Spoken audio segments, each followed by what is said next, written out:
2017 оны 4-р сарын 1 өдөр Энэтхэгийн баруун өмнөд хэсэгт орших Тируванан Тапурам хотын чинэлэг дүүргийн оршин суугчид нэгэн хачирхалтай үнэр анзаарч эхэлжээ. Эхэндээ бензин юм шиг санагдсан энэ үнэр тийм таатай биш байсан ч хүмүүс төдийлөн тоогоогүй.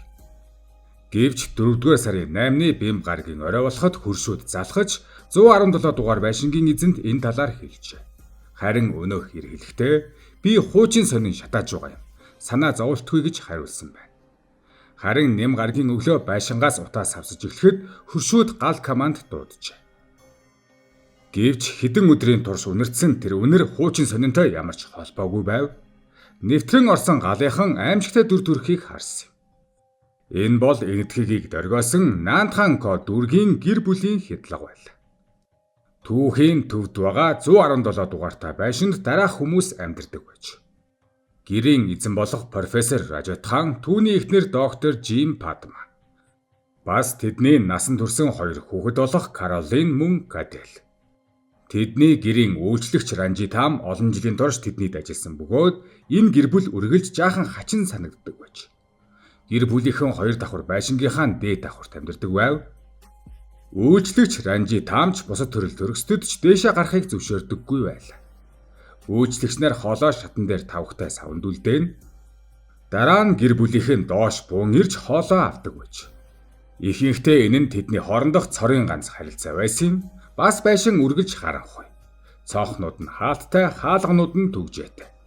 Олон жилийн турш яг юм байсан ч Ранжитамд ямар нэгэн зүйл буруу байгаа мэт санагдаж эхэлсэн байна. Үйлчлэгч 4-р сарын 5-ны 5 гарагаас хойш настай хоёр хосоолоод тэдний охин Каролиныг огт харсангүй. Тэд анхааруулгүйгээр алга болчихдог хүмүүс биш байлаа. 4-р сарын 7-ны баасан гарагт Ранжитам энэ гэр бүлийн 29 настай хүү Каделаас аав ээж дүү чинь хайцсан юм бэ гэж асууж. Кадел хөршүүдэд хэлсэнтэйгээ адилхан хариулт өгсөн байна. Тэд аяллаар явсан удахгүй ирнэ гэж. Энэ тайлбар боломжийн сонсогдсон ч Каделийн зам байдал хачирхалтай байсан байна. Кадел бэм гарагийн үдээс хойш авгаах Жосе Сундарам дээр очоод ямар ч шалтгаангүйгээр 10,000 рупи өгсөн байна. Харин маргааш нь хөршүүд нь хаалгыг догсож үнэрний талаар асуухад тэр хуучин сонин шатааж байгаа юм гэж хэлсэн байдаг. Гэвч үнэн хэрэгтээ тэр үед байшинд аимшигтай зүйл хэдийн болсон байлаа. Маргааш нь хөршүүдийн дуудлагаар ирсэн гал сөнөгчд хаалгыг эвдэн орж галыг унтраах үедээ 4 цогцос олсон юм. Тэдгээрийн 3 нь шатсан байв. Нүүр царай нь бараг танихдахын аргагүй болтоо түлэгдсэн байсан бөгөөд хэн болохыг нь шууд тогтоох боломжгүй байсан. Харин 4 дахь цогцос бүрч аимшигтай байв. Даавуу хүнжилд ороогдсон олон хэсэг болон цавчигдсан бөгөөд өт шавсан байж. Энэ хүн бусдаасаа хэд хоногийн өмнө нас барсан нь илт харагдаж байв. Эдгээр амиа алдсан хүмүүс бол 58 настай ээж Жим Падма, мөн 60 настай эцэг болох Ражатхан, мөн тэдний охин болох 26 настай Каролин, мөн Латина хэмээх 70 настай эмэгтэй байсан байна. Латина нь харамуутай өндөр настай эмэгтэй байсан бөгөөд байшингийн 1-р давхарт түр амьдарч байж. Харин эндээс гэр бүлийн ганц алга болсон хүн нь хүү Кендал байлаа. Энэ хэргийн хамгийн гайхмаар зүйлсийн нэг нь энэ газар байсан юм. Хэрэг гарсан Тируванан Тапурам хот нь Энэтхэгийн хамгийн боловсралтай бүсүүдийн нэг болох Керала мужийн нийслэл. Өндөр боловсралтай хүн амтай, гэмт хэргийн төвшин харьцангуй бага газар гэж тооцогддог байж. Харин байшин байрладаг Наантхан Ко дүүрэг бол хотын хамгийн чинээлэг бүсүүдийн нэг. Британий колони үеийн тансаг харшуудтай улс төрчид нэр хүндтэй гэр бүлүүд амьдардаг нам гүм газар. Тэр байшин бүр мужийн ерөнхий сайдын албан ёсны ордон болох Клифф Хаусын яг хажууд байрладаг байсан. Өөрөөр хэлбэл энэ мужийн улс төрийн төвөөс хэдхэн метрийн зайд 4 хүний аимшигт алдлага болж хэдэн өдрийн турш хинч мэдээгүй өнгөрчээ. Цагдаа нар хэргийн газраас дараах зүйлсийг олсон байна. Урт мачете хутах цус болсон цүнх, бензинтэй сав, хагас шатсан хүний дүрстэй хүүхэлтэй. Тэр хүүхэлтэй нь даавуу төмөр хуванцраар хийгдсэн байв. Мөн галын тархалтын хэв маяг маш сэжигтэй байлаа. Гал байшинг бүхэлд нь хамраагүй, харин зөвхөн цогцсууд байсан хэсэгт төвлөрч шатсан байж. Тиймээс мөрдөгчд нэг зүйлийг маш хурдан ойлгов, энэ бол осол биш. Хохирогчд гал гарахаас өмнө аль хэдийн нас барсан байсан. Галыг зөвхөн нотлох баримтыг устгахын тулд тавьж. Ингээд цагдаа нар 29 настай Каделийг ирэн сурвалжилж эхэлсэн бөгөөд ердөө 2 хоногийн дараа буюу 4-р сарын 10-нд түүнийг баривчилсан байна. Гал гарсны дараа Кадел галт тэргээр Чиннай хот руу зүгтэж зочид буудалд буусан байж. Гэвч сонин дээр өөрийнхөө зургийг хараад буцаж хотлуугаа ирэхээр шийдсэн байдаг. Цагдаа нар түүнийг галт тэрэгний буудал дээрээс баривчилсан. Гэрчүүдийн хийснээр Кадел маш тайван байсан гэдэг. Анхнаасаа л бүх нотлох баримт түүний эсрэг байв. Мөн бас түүний биед 31 төлөгдөлтийн шарх байсан. Мөрдөн байцаалтын үеэр 4 аллагыг бүгдийг нь хүлээн зөвшөөрсөн байна. Гэхдээ яагаад ийм зүйл хийсэн тайлбар нь байнга өөрчлөгдөж байж. Эхний мэдүүлэгтээ би туршилт хийсэн гэж хэлсэн байна. Тэрээр 15 жилийн турш астрал аялал буюу сүнс биесээ салж аялдаг их үзлийг судаасан бөгөөд хүмүүс өөхөх үедээ сүнс нь хэрхэн биесээ гарахыг харахыг хүссэн гэж. Мэдээж цагдаа нар сэтгцийн эмч нарыг дуудсан байна. Гэвч урт хугацааны байцаалтын дараа Кадел дахин мэдүүлгээ өөрчлөв. Астрал аяллаа тухай бүх зүйл худлаа байсан гэж тэр хэлсэн байна. Жинхэнэ шалтгаан нь олон жилийн турш хоримтлогдсон уур хилэн байж. Өөрийгөө гэр бүлийнхэн дундаа хамгийн бүтлгүй хүн гэж мэдэрдэг байсан. Үргэлж бусдын сүудэрт амьддаг байсан гэж. Харин тэр яагаад ийм мэдрэмжтэй болсон бэ? Каделийн ярьснаар түүний үзэн ядалт гинэт үүссэнгүй. Үүнийг ойлгохын тулд түүний гэр бүлийг илүү сайн мэдэх хэрэгтэй. Гэрийн эзэд болох Ражат хаан болон Жим Падма нар энэ хотын хамгийн боловсралтай, хамгийн чинэлэг хосуудын тоонд ордог байсан. Жим Падма олон жилийн турш улсын эмнэлэгт эмчээр ажилласан. Мөн гадаадд болон хувийн эмнэлгүүдэд ажиллаж байсан туршлагатай. Харин Ражат хаан нь Тамил Наду мужийн нэр хүндтэй коллежид түүхийн профессор байсан байна. Боловсролыг маш өндөр үнэлдэг Керала мужид тэд бусдын бахархал болсон гэр бүл байлаа. Охин Каролин ч мөн амжилттай явж байв. 26 настайдаа тэр бүгд наримдах Хятад ард улсад ангаахын их сургууль төгсөөд амралтаараа гэртээ ирсэн байж. Ирээдүйдээ эмч болох замдаа орсон байсан гэсэн үг. Харин Каделийн амьдрал өөрөөр өрнөсөн. Ахлах сургуулиа төгсөөд тэр түүхийн чиглэлээр сурахыг хүссэн байна. Гэвч эцэг эх нь түүнийг Австрали руу явуулж ангаахын чиглэлээр сургахыг шаардсан байна. Кадел ангаахын сургуульд элсэн ч удалгүй сургуулаа хайсан. Дараа нь хиймэл оюун ухааны чиглэлээр сурах гэж оролдсон боловч мөн л дундаас нь хайсан байдаг. Эцэст нь ямар ч дипломгүйгээр 2009-оос 2010 оны үед энэтхэгт буцан иржээ. Эцэг эх нь хүмүүсээс ичсэн бололтой тэд манайхүй Австралид хиймэл оюун ухааныг судалсан. Видео тоглоомын программист болсон гэж ярьдаг байж. Гэвч үнэн хэрэгтээ Кадел Австралид янз бүрийн төр ажил хийж амьдардаг байсан бөгөөд ямар ч мэрэгжил эзэмшээгүй. Энэтхэгт буцаж ирснийхээ дараа тэр байшингийн 2 дугаар давхрын өрөөндөө өөрийгөө тусгаарлаж эхэлжээ. Дараагийн 7 жилийн ихэнх хугацааг тэр өрөөндөө өнгөрүүлсэн байна. Найзгүй, нийгмийн амьдралгүй, бараг хүнтэй харилцдаггүй. Хөршүүд ихэд хийснээр тэр дуугүй, ийдэг, гэхдээ маш хөндөй хүн байж. Тэр өрөөндөө төвжигдэн суун, харин хоол идэхээр л доошоо бууж ирдэг. Дараа нь харин дахин өрөөндөө орно. Энэ л түүний өдөр тутмын амьдрал. Хамгийн хачиргалтай нь эцэг эхэнч түүнтэй бараг харилцдаггүй байсан аж тэд түүний өрөөнд ордоггүй, удаан ярилцдаггүй, гэр дотор үргэлж намгүй. Үйлчлэгч нар дэшээ гарах ирэхгүй. Төрөл төрөстөн ч олон жилийн турш 2 дугаар давхарт гарч үзсэнгүй. Энэ гэрийнхэн бараг нэг дээвэр дор амьдардагч танихгүй хүмүүс шиг болжээ. Өрөөндөө ганцаараа байх хугацаанд Кадел үнэхээр видео тоглоом хийдэг байсан. Гэхдээ эцэг эхийнх нь бахархах зүйл биш байв. Үүнээс гадна тэр астрал аялал, нууц шидийн зан үйл, чөтгөр шүтлэг, сатанизм зэрэг зүйлсийг олон цагаар судалдаг байсан байна. Гэвч мөрдөгчдийн үзнээр энэ бүхний цаана илүү энгийн шалтгаан байсан. Кадел өөрийгөө үнэлэгддэггүй гэж боддог байж. Эцэг эх нь охиноо илүү хайрладаг гэж итгэдэг байсан. Тэр хэлэхдээ намайг нийгмийн арга хэмжээнд дагуулж явдаггүй байсан. Би өргөлж бүтлгүй хүн мэд санагддаг байсан гэж мэдүүлсэн байна. Түүний эргэн тойрондох хүмүүс бүгд амжилтанд хүрж байхад өөрөө бүх зүйлдер бүтлгүүдж байна гэж мэдэрдэг байж. Энэ хосол олон жилийн турш хоримтлогдсон байна. Гэхдээ дараа нь илэрсэн баримтууд нэг амжилттай үннийг харуулсан. Энэ бол ууралсандаа гинэт хийсэн хэрэг биш байсан юм. Кадел аллагыг хийхээс өмнө 3 сарын турш төлөвлөжээ. Кадел интернетээр сүх худалдан авсан байна. Гэхдээ зөвхөн зэвсэг аваад зогсоогүй. Тэр эцэг ихэнхээ хэмжээтэй хүний дүрстэй хүүхэлдэйнүүдийг хийсэн байна. Даавуу, төмөр болон бусад материалаар бүтэн хүний хэмжээтэй манекен урлаж, тэдгээр дээрээ дахин цохилтын дасгал хийдэг байж. Өөрөөр хэлбэл хэнийг хаана яаж цохихоо урьдчилан туршиж байсан гэсэн үг. Хожим шүүхэд мэдүүлэг өгсөн кибер гэмтэргийн мөрдөгчд Каделийн интернетийн түүхийг шалгахад дараах зүйлсийг олсон байна. олныг хамарсан аллагын тухай мэдээллүүд, сүхийг зэвсэг болгон ашиглах заавар бижилгүүд. Сүхээр хүн хүнэжгүй дүрслэлтэй веб сурлууд, аллага үлдэх арга техникүүд.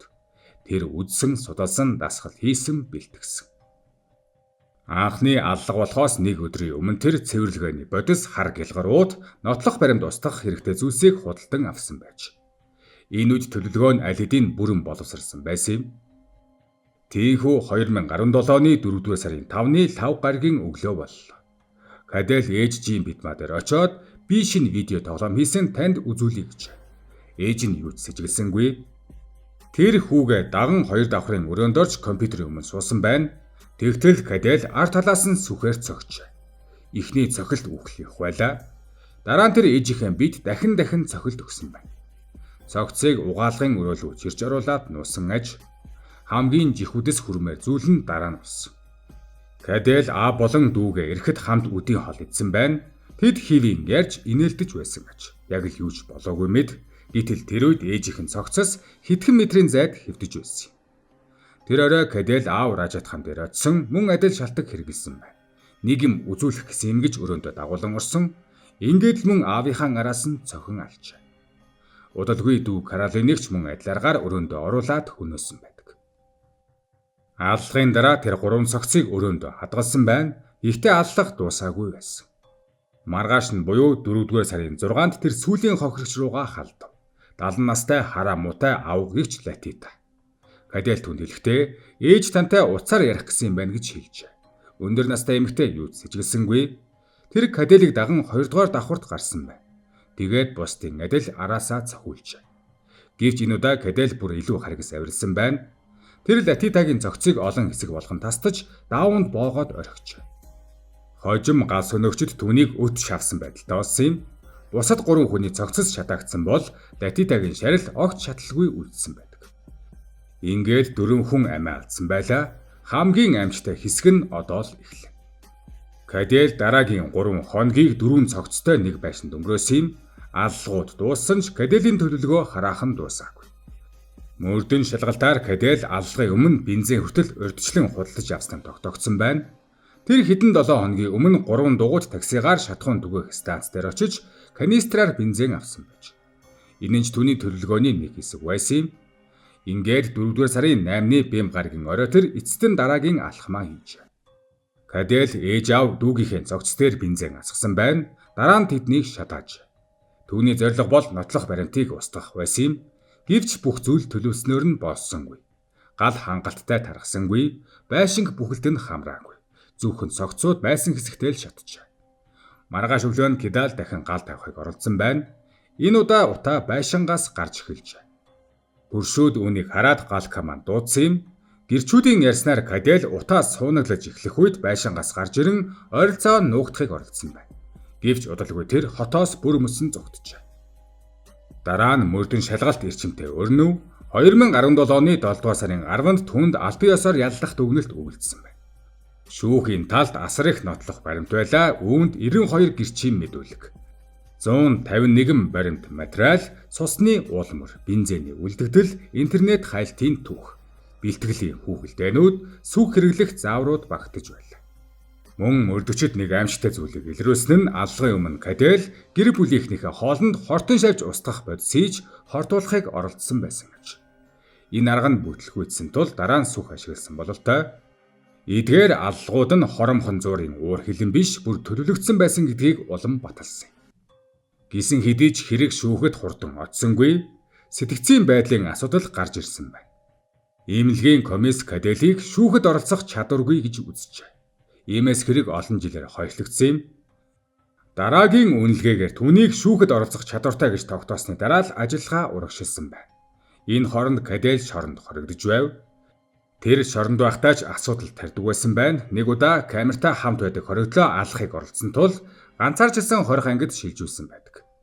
Мөн тэр хажиргалтай мэдээллүүдээ үргэлжлүүлсээр байв. Тэр хэлэхдээ би нас барсан эцэг ихтэйгээ астрал аяллаар уулздаг гэж хэлдэг байсан байна. Заримдаа бүр сатанист зан үйлээр тэдэнтэй холбоо тогтоодог гэж ярьдаг байж, тухайн үеийн шоронгийн ерөнхий захирал Сри Лака түүнтэй уулзсан тухайга хожим дурдсан байдаг. Тэр Кадэлээс яагаад камерын хамтрагчаа алахыг оролцсон юм бэ гэж асууж. Харин Кадел нэг чөтгөр надад тушаасан гэж хариулсан байна. Түүний хэлснээр уг чөтгөр нь бөөрөнхий толгойтой, улаан нүдтэй, цагаан шүдтэй, цустай урт хумстай хар дүрс байсан гэж.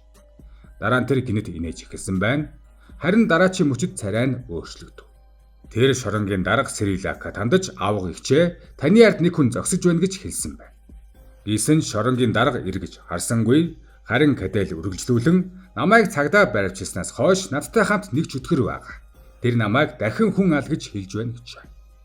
Энэ ярианы дараа Сри Ланка хонхтарч хамгаалагчдыг дуудан Каделийг өрөөнөөс гаргуулсан байна. Кадел баривчлагдсанаас хойш эхний 6 жилд ердөө ганц хүн түүн дээр ирдэг байсан. Тэр хүн бол өнөөх 10,000 рупи өгсөн авгаах Жосе Сундарам байлаа. Гэвч эцэст нь тэрч ирэхэ байсан байна. Ингээд нэг юм олон жилийн дараа л энэ хэрэг шүүхийн шийдвэрт хүрчээ. 2025 оны 5 дугаар сарын 12-нд шүүхээс Кадел Жинсүн Ражаг 4 хүний амийг санаатаагаар хөнөөсөн хэрэгт буруутай гэж үзсэн байна. Түүнчлэн нотлох баримт устгасан галдан шатаасан гинтэргүүдэд ч мөн буруутай гэж тогтооч. 4 хүний аллагад бүх насаар нь хорихяал галдан шатаалтанд 7 жил, нотлох баримт устгалд 5 жилийг өгч. Эдгээр ялыг зэрэг бус дараалан эдлэхээр шийдвэрлсэн байна. Өөрөөр хэлбэл эхлээд 12 жилийн ялыг эдлээ. Үүнийхээ дараа бүх насаараа хоригдох ялаа эдлээ. Тиймээс хэрвээ ирээдүйд мужийн захиргаа онцгой шийдвэр гаргаж ялыг нь хөнгөрүүлэхгүй бол Кадел хамгийн багадаа 25-аас 30 жил хоригдох магадлалтай. Тэр хэрэгүүлдэх үедээ 29 настай байсан. Мөн шүүх түүнд 1.5 сая рупигийн торгуул ногдуулсан байдаг. Үүнээс 1.2 сая рупиг хохирогчдын төрөлд өргөсөд нөхөн олгор болон олгохоор болсон байдаг. Энэхүү мөнгийг хэрэгт гол гэрчээр оролцсон авгаах Жосе Сундарам хүлээн авчээ. Энэ хэргийн хамгийн амжигтай зүйл нь зөвхөн аллагын харгас байдал биш юм. Мөн Каделийн чөтгөр астрал аяллаа тухай ярианууд ч биш. Харин бүх зүйл ямар нарийн төлөвлөгөөтэй байсан нь хүмүүсийг хамгийн их цочроодог. Тэр олон сар төлөвлөсөн зэвсэг худалдаж авсан. Хүний хэмжээтэй хүүхэлдэй хүртэл хийсэн, цохилтын дасгал хийж аллагын аргуудыг судалсан. Мөн нотлох баримт устгах төлөвлөгөө боловсруулсан байлаа.